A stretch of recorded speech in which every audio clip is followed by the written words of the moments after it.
What's up, everybody? Welcome back to more Perseverance. My name is Raven from the Sky, and let's continue. With my favorite band on the speakers, I turned on the engine and hit the road.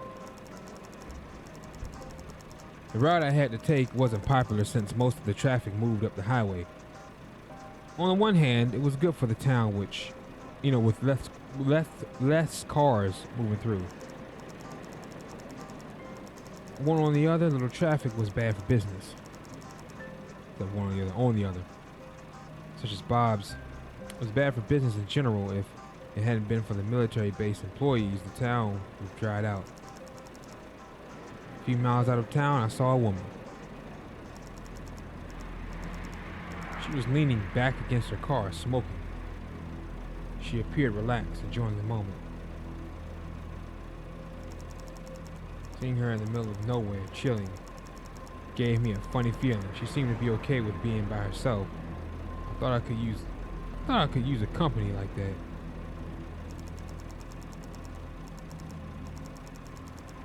Back then, I assumed she was just another solitary soul passing through, never to be seen again. I began to understand what Bob had talked about, seeing new people and all. For a second, I thought about stopping and enjoying a smoke with her. It's not like it would be cheating or anything, would it? Never mind. Before I had a chance to make up my mind, I passed her and kept on driving. I had no idea what was coming for me. It took me forever to reach my father's land. I was tired and didn't know why. Second, I thought about the woman from the gas station. What was her name again? Jane? Weird one, that one. Never actually met someone who got involved in various tests and experiments for a living. Force had always given me a sense of peace. My father had bought a large piece of land back when he was in his 20s. I wasn't sure what had been his idea for it, but since he was gone, the land belonged to me. If I had known any better, I'd have started a plantation of some sort. Chopped down part of the trees and sold them to the highest bidder. But I knew there was something else behind this place and about that cabin. Couldn't put my finger on it, but I was drawn to it, like a bee to a flower. 20 minutes later, I finally reached the cabin, hidden deep in the woods. It was nearly out of reach. It was a place where I could cut off the constant noise. That was exactly what I needed.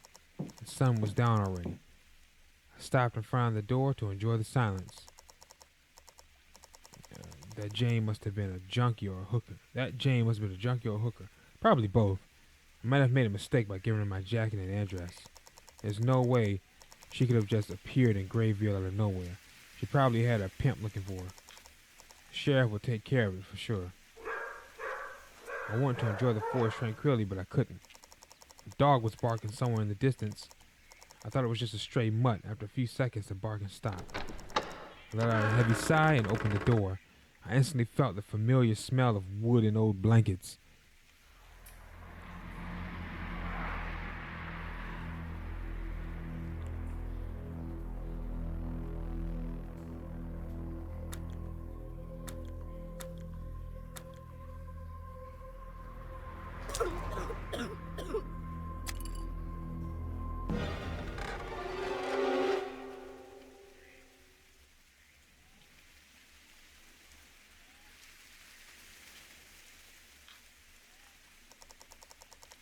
First thing I did was find some matches and build a fire.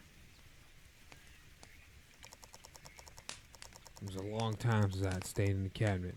The air inside had gone stale. The furniture was covered in thick dust. Judging by the smell, a fungus had crept in somewhere. It felt like home. I didn't have the energy to take care of it. As soon as I got inside, all my weariness caught up with me. Tossed my bag onto the bed and sat down beside it. The worn-out wood creaked under my weight. Thought that I'd finally have a chance to relax. I was wrong. As soon as I sat down, my phone started to ring. The unusually cheerful ringtone was now almost painful to listen to. I remember the times when you needed to walk around the house to get a signal. Yep. Now these bloody things can catch up with you even in the middle of nowhere. I reached down for my phone and checked the screen. There was a single name on it. Natalie. Right. I was supposed to call her. Was it already time for an aftermatch? Can't say I was ready, but I could simply ignore her either. I couldn't simply ignore either. Oh, Nat. Hi, Jack. How was the road? It was fine. I just got settled. Listen, Nat, I want to say that I'm sorry for what I said earlier. I don't know why I said the things I've said. I think I might have crossed the line.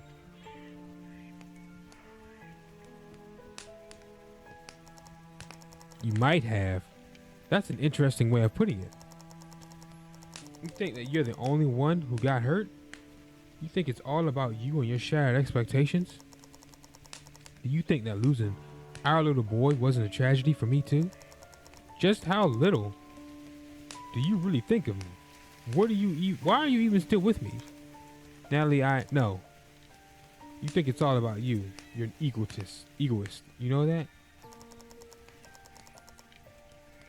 Have you forgotten how it happened?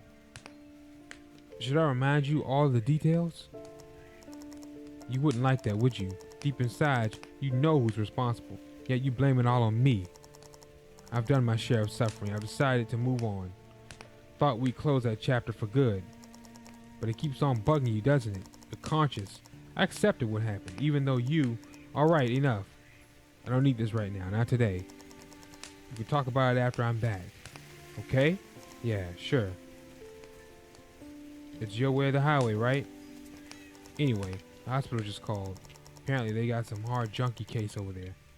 I need to take a nighter and put Hope to sleep early. Is she going to be okay? Yeah, don't worry. I asked Hal to check in on her. Says she's fine. But when Hope's out, she's out for good. Speaking of the little devil, she wants to talk to you. Hold on. Hi, Dad. Hi, sweetie. Mom said there was something on your mind. Yes. I was thinking very hard about the hunting, and I came up with a great idea. Listen, I'm all ears. What if instead of shooting animals, we catch them? We could later bring them home and tame them in the backyard. I will take good care of them, Aunt Hope, sweetie.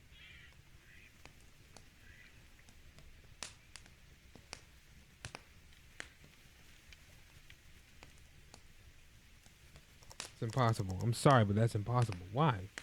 Well, we can't just catch animals. They would be miserable living with us. They need to be free.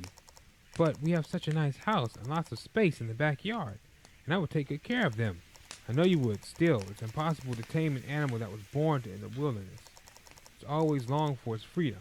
That's where it belongs. I guess you're right, Dad.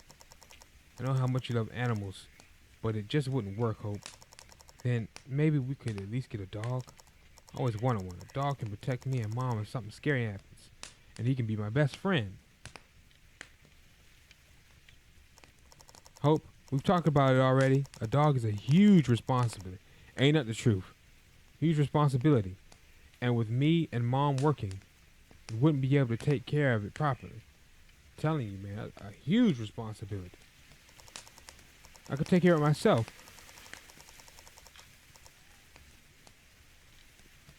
Maybe this way, Mom could come on a trip with us. She wouldn't be so scared of the forest if there was a big dog next to her, right? We'll talk about it when I get back. But Dad, anyway, I heard you'll be staying alone tonight. No scary movies, okay? Okay, nothing scary, I promise. Don't tell Mom, but I'll be watching Princess Dragon. Princess Dragon? Aren't you a bit too old for a fairy tale? It's my favorite movie. How do you know it's a fairy tale if you haven't never seen it? Well, I asked you to watch it with me once, remember? You never did. We only do things you want to do. I'm sorry. I've been busy, okay? Yeah, because you're always sitting in your shed with your monster car. Or you're out somewhere far without me. Have fun by yourself, Dad.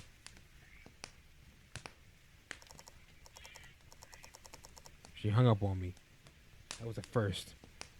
It wasn't a proper way to act for a child. I realized that I never noticed how quickly she became like her mother. She was all Natalie. All right. For a moment, I just sat there, staring blankly at the screen of my phone.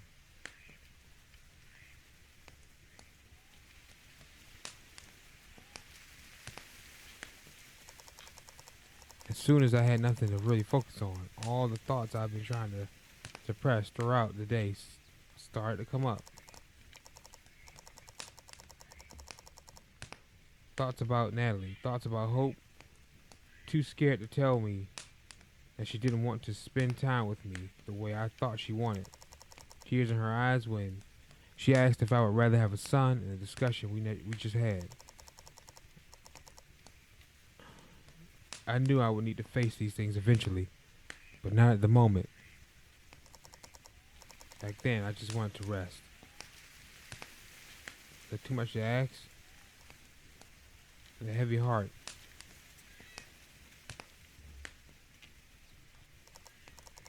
my beloved gold and blended whiskey in a bottle.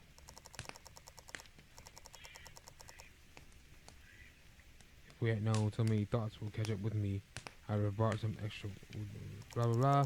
The bottle felt heavy in my hand, full of golden liquid. I looked down on the label.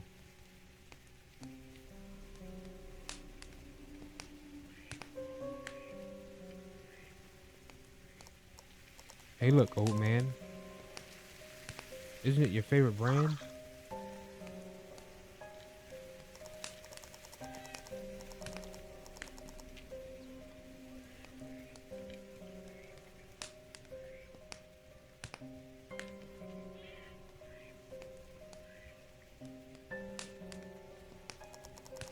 How many times have we drunk it together? Twice? Once for my 21st birthday, and once again when I came back to take care of you. You promised to drink with me again when my first child was born. You ran out of time, old man.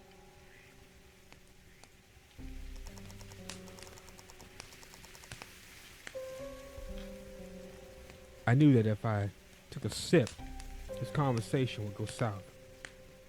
That's why I decided to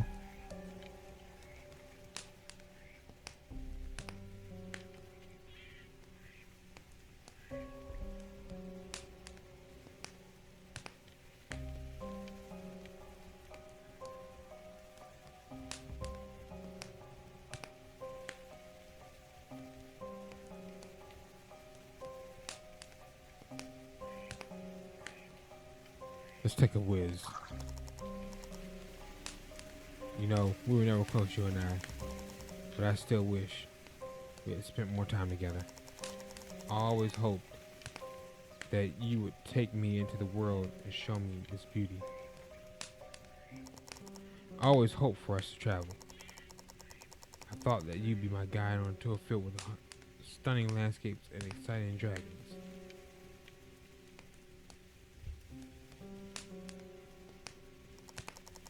But you were always more a provider than a father. I wish you could have met Hope and Natalie.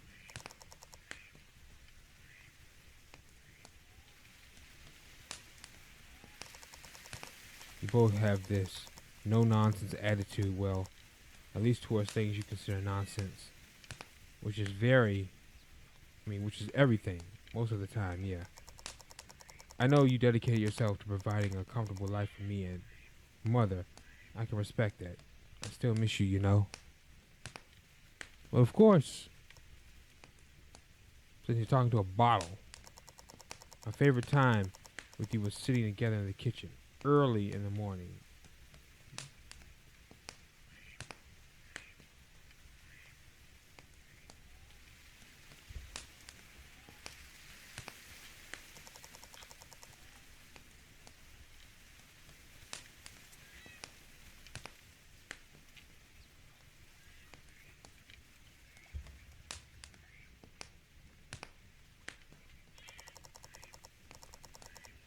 I wish you had taught me more about being a man. We didn't always see eye to eye, but I could have learned so much more from you. Look at me now. Even though my family isn't starving, I feel like I'm failing them. Failed so many times. I was too young and too stupid.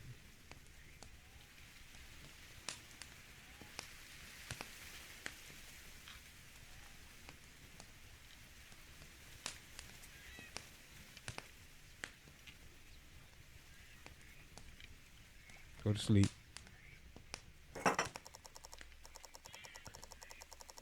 That was too much excitement for one day. I didn't feel like indulging myself in a drunken trip down memory lane any longer. Besides, I was looking forward to some quiet time next day.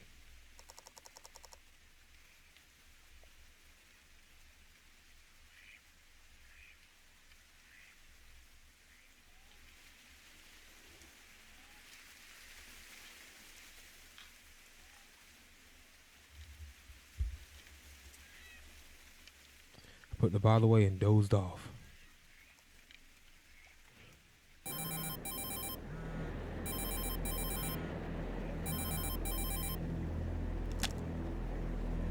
Reporting in. What's the status? She's on the move again. I found her tracking device. Looks like she ripped it away with her own teeth. I've spoken with the guy who saw her at the logical gas station. Seems she got tangled up with local authorities that I can't handle.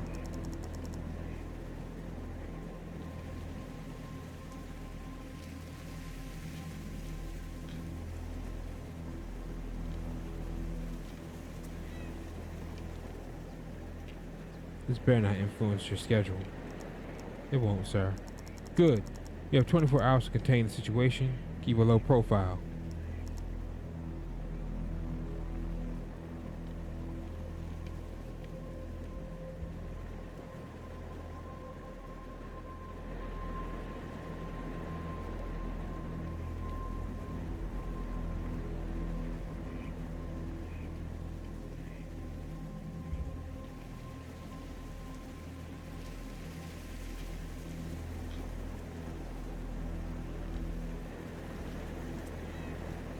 Yes, sir. The additional asset has been involved. By the way, once the target is contained, we will have another task for you. Understood.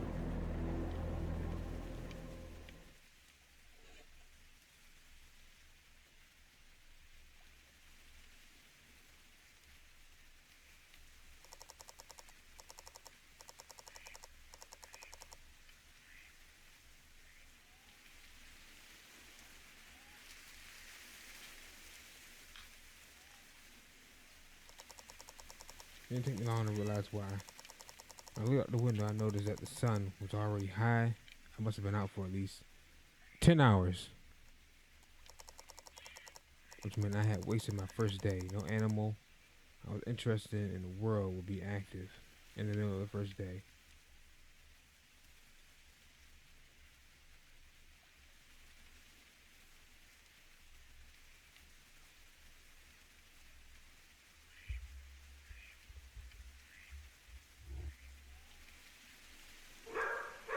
Opened the window to let in some fresh air. A cool breeze carried the smell of pine cones and wet moss, stirred a feeling of nostalgia.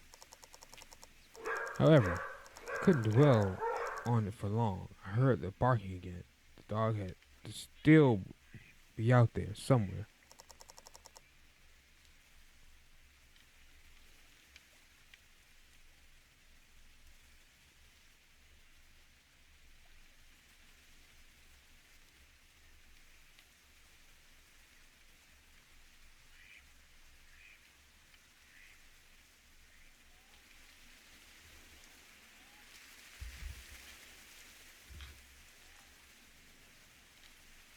What's wrong with this mutt?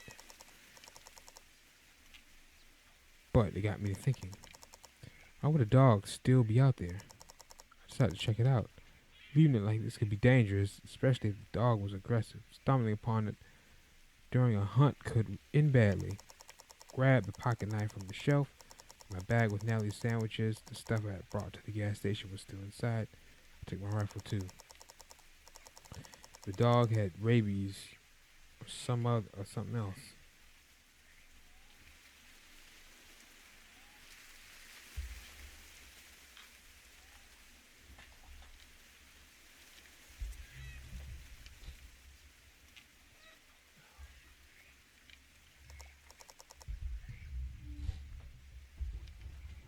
Armed, I left the cabin.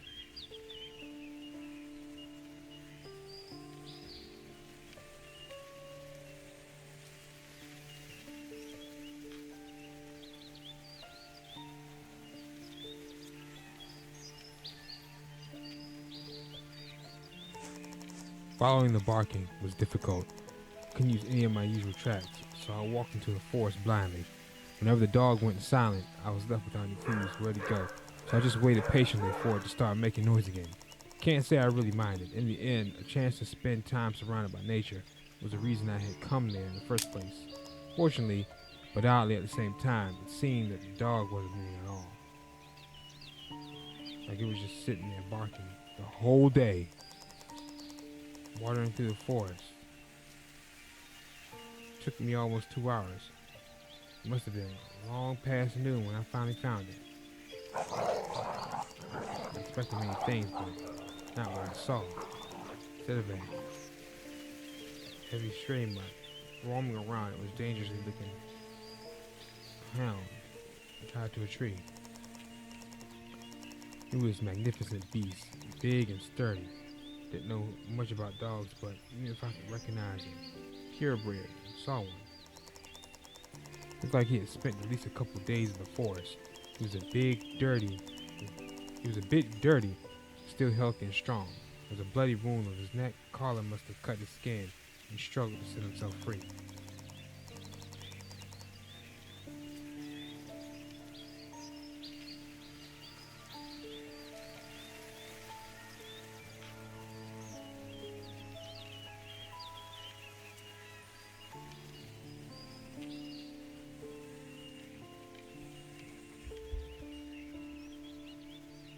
Some bastard must have left him here to die if they didn't with him. Even just thinking about it made me furious. Someone decided to leave an animal to starve to death.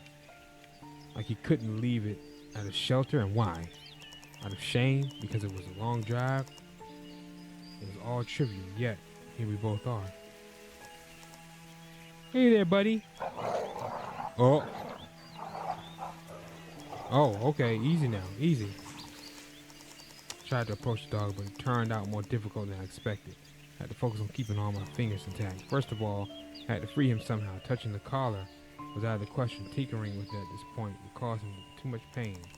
Cutting the rope seemed to be the better option, but I couldn't do it without getting closer to the dog. I needed to somehow gain his trust.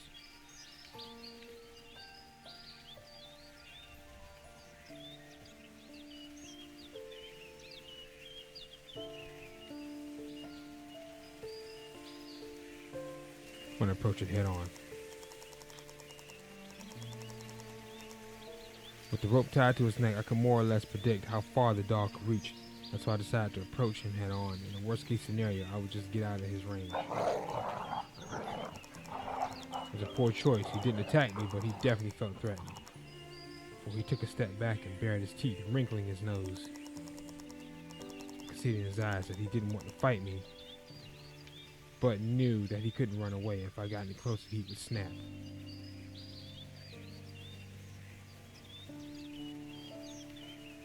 Avert your gaze. I gave him the space by averting my gaze. Didn't want him to feel challenged. I was still a little worried how he would react, so I watched him in the corner of my eye, ready to back off if needed. But it seemed that the dog finally gained some confidence. Started to wag his tail timidly. Alongside the fear, I caught a glimpse of curiosity. The fangs were still there, but more as a reminder rather than a weapon ready to be used. He was waiting for my next move. Finally got my chance. We were still far from friendly terms, but that was about to change. I reached for my bag and opened it slowly. The lovely smell pecked the dog's attention immediately. That's something no meat eater would be able to resist, especially not one that had just spent a few days stranded in the forest.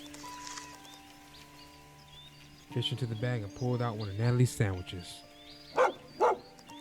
I'm sorry, Nat. It pains me to do this, but it's a necessary sacrifice. I know you would understand if you were here. With a heavy heart, I grabbed one of the sandwiches Natalie made from yesterday.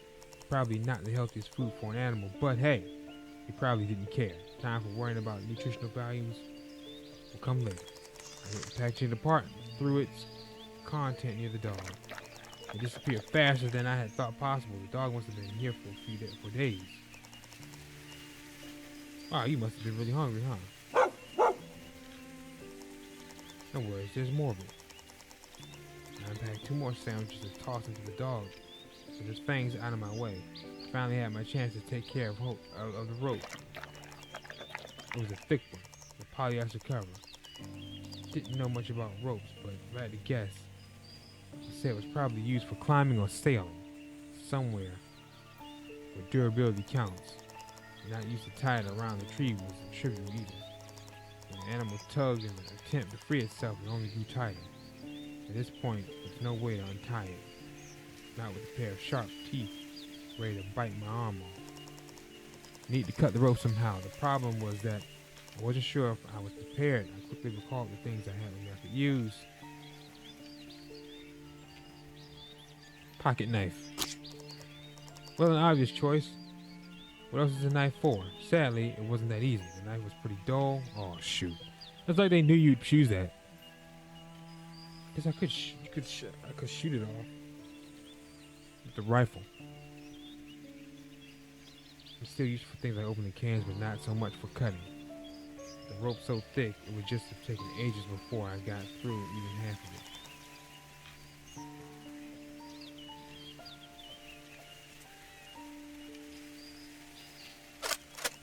Well, shooting through the rope seemed like something that could technically be possible. Probably countless times, seen in the movies, but I had serious doubts for working real life. In the end, I concluded that trying would be a poor choice.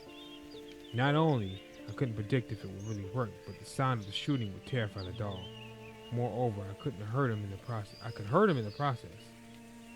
I figured as much.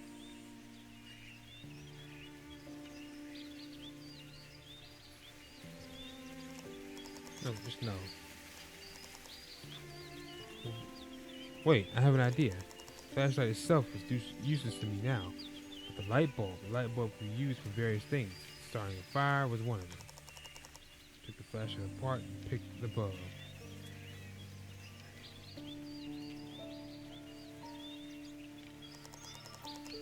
I took these batteries I bought for a flashlight, but so far I hadn't neither the chance nor the need to use it. Took one out of the packaging. I had all the things I needed. Now, it was just the time to set my plan in motion. Using the pocket knife, I broke the light bulb. Exposed the tungsten filament. Then I placed it under the rope. Carefully touched the base of the bulb with the battery. The filament lit up immediately.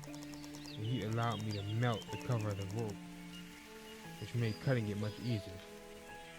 As I was cutting the rope with my knife, I kept watching the dog. He sat there and was growling from time to time. I knew that he would attack it. He sent a sensation of fear. Dogs respond to emotions. I focused on the rope and tried not to think about him snapping at me. It took me a couple of minutes, but eventually the dog was free. Hey, buddy. Prison time is over. What do you want to do now? Not that you have much choice. Sorry, mate. But you look like a typical lap dog. Staying here is out of the question. Plus, your neck looks pretty bad. Someone should take care of it. Perhaps I know a guy. But I need you to come with me back to my cabin. It's an hour's walk from here. What do you think? In for a stroll?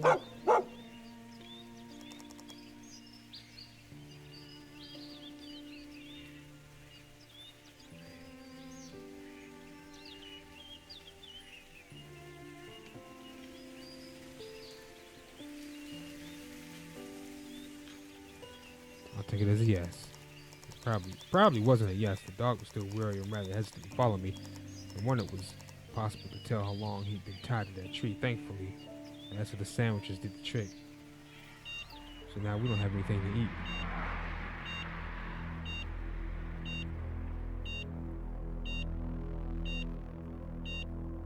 Alright, ladies and gentlemen, I'm going to stop it here for today. Thanks for watching. My name is Raven from the Sky. If you enjoyed the episode, drop a like and subscribe to the channel and the series grow. Take care, and I'll catch you guys in the next episode. Peace.